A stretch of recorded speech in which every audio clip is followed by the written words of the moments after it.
দাদা দিদি, এমনি করে আমাকে তাড়িয়ে দিও না দাদা। তোমাকে তাড়িয়ে দেবো না কি করবো? কিন্তু এই জগতে কত নারী দেখেছি, কিন্তু তোমার মতো নির্লজ্জা নারী আমি পৃথিবীতে দেখিনি। তুমি এখান থেকে চলে যাও, চলে যাও বলছি, চলে যাও।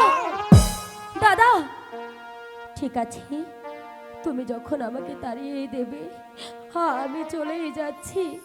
হ্যাঁ আমি আর এখানে এক মুহূর্ত থাকবো না। দাসী বিদায়